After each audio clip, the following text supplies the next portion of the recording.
ពុកម៉ែបងប្អូនបន្ទាប់ពីចុងភៅយើងក្លះត្រីបេកាដំរីហើយឥឡូវនេះយើងធ្វើម្ហូបបានជាច្រើនមុខណាបងប្អូនណា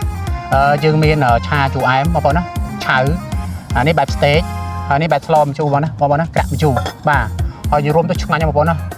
លាយជាមួយនឹងទឹកប្រឡាក់របស់ KFS បាទចង់រៀបជូនបងប្អូននេះថា KFS គឺជាអាណាចក្រប្រឡាក់ឆាចៀនយើងធ្វើបានគ្រប់មុខម្ហូបទាំងអស់បងប្អូនណាបាទដូចបងប្អូនបានមើលហ្នឹងអាហ្នឹងគឺ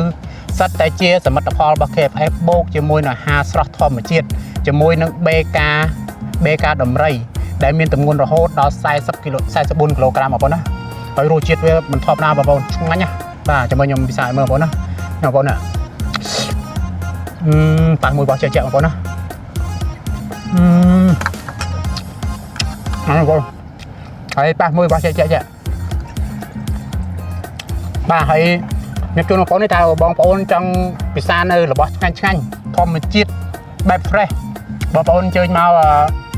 មានឋាននេះលាក់ខ្លួនបងប្អូនណា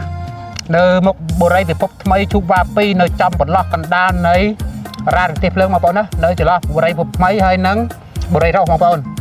ធម្មជាតិនិយាយពិសេសនៅរុំមែនតើមកត្រជាក់ fresh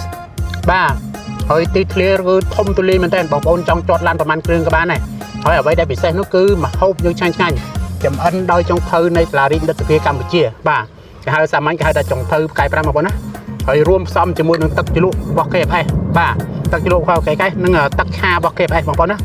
ទឹកប្រឡាក់សាច់ទឹកឆារបស់ KFS ទាំងអស់បាទអញ្ចឹងបងប្អូនអញ្ជើញមកនៅវាលឋានីលាក់ខ្លួនហើយម្ហូបឆ្ងាញ់បងប្អូនអើយ